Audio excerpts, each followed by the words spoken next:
Somewhere in a darkened workshop, Aston Martin has been giving birth to a new baby. A smaller car, something to take on Porsche's 911. And that car is this, the new Aston Martin V8 Vantage.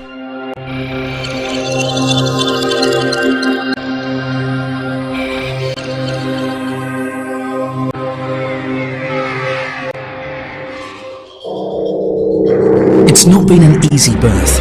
The Aston Martin badge requires that a car lives up to its good looks, because dynamic ability isn't something you can buy down at the supermarket. Which is why the Vantage has been taken to extremes to make sure it can handle the pressure. From 40 degrees hot weather testing in America and Dubai, where the sand eats paintwork and the sun bakes brakes,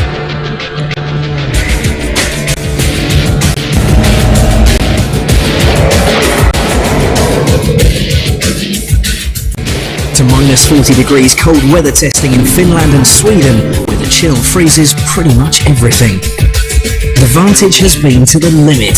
Just check this out for a snowdrift.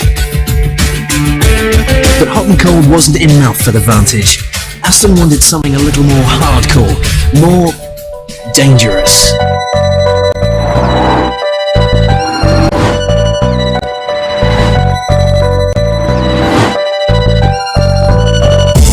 That's why it's here at the world-famous Nürburgring Nordschleife circuit. It's one of the toughest testing venues in the world, a track where they stopped racing Formula 1 because it was considered too dangerous. Get it right here amongst the blind crests and badly cambered corners of the Nordschleife, and you've pretty much got it nailed anywhere. The man behind the wheel is Chris Porritt, Aston's vehicle engineering manager, and the man tasked with making the baby Aston live up to its promise.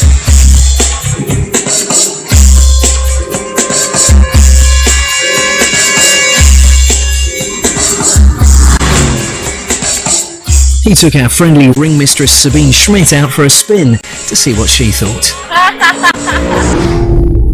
Okay, Chris, this is the new Aston Martin. It is. And how much power? This has 380 horsepower. So we've tested the car here fairly extensively for brakes, for the handling, for cooling, and really just for performance as well. It's very important compared to our competitors that we're very quick at this track as well. Yeah. It's the best test track in the world. So. Absolutely, yeah. The weight distribution in this car is very good. There's actually a little bit more weight on the back of the car, which makes for better traction out of the corners. Yeah, and to turn in, how was that? The turn-in response is really very good, very crisp. So now that was the fastest part, Schwedenkreuz, and quite dangerous, all the bumps on the outside. So we go now to the compression. Does it feel very stable under compression, or does it go on the block? The car's very stable in the compression. We've done actually a damper tuning exercise here to make sure that the car's also stable through here. And the weight, how is the weight? Do you know exactly? The weight of the car is just under 1,600 kilos. Yeah. Very good test for brakes here. Yeah. Otherwise, land on a concrete wall then. Yeah. And now all the way uphill, when you are in a usual car, you can smoke a cigarette or have breakfast and shifting gears up.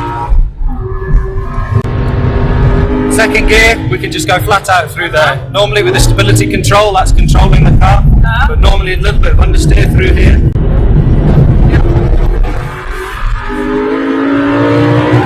And the gear ratios fits to the Nordschleife? Yes, it fits very well. We actually did a little change to the gear ratios just before we finished the development of the car, and that was really to suit the Nordschleife and also to help with the top speed. What is top speed, or is it cut it to 50? No, we don't do speed limiting. Oh, that's great. We do, if the car can do it, we make sure it does it. So it does 175 miles an hour. And in lap times, what do you think you can do in a car? The car will do just over 8 minutes. This is my favourite section. The car has to be perfect here over the crests. Still a little bit damp patches in places. So, and you use standard brakes here when you go testing? Yes, we test just with exactly as the customer will have on the car. Yeah. And we make sure that the car's good for at least, like with all the cooling work and all the handling work, the tyre work, for 2-3 tanks worth of fuel, so 20-30 laps. Then we do a durability test as well here, which is for 8,000 kilometres. And all we do is put tyres on the car, fuel in the car, and change the brakes when they need it. It just runs for 8,000 kilometres. Yeah. But it's not just about being able to put in a good time at the racetrack. The Vantage has to be so much more than just a pure speed machine. It has to look good too. There's a more compact profile than either of the other current cars, though there's a definite sense of family from all three models. They represent different Aston moods, but they have a similar overall personality.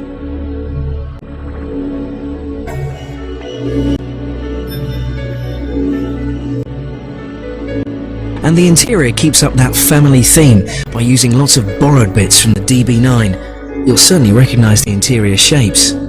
There's a big flowing centre console that houses the ancillary instruments and satellite navigation, as well as the 6-speed manual gearbox. Polished aluminium dials flash up the words power, beauty, soul from directly in front of you as you start the car.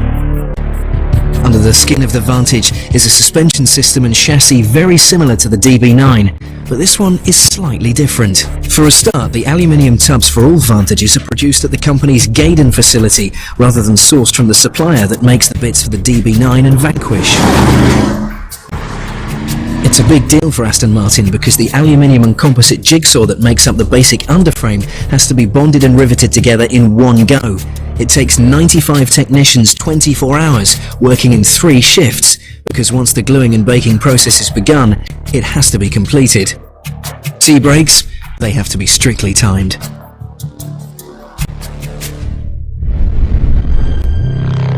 Aston will only make around 3,000 Vantages a year. That's something to consider when Porsche makes nearly 30,000 911s in the same amount of time. That's 10 times more exclusive.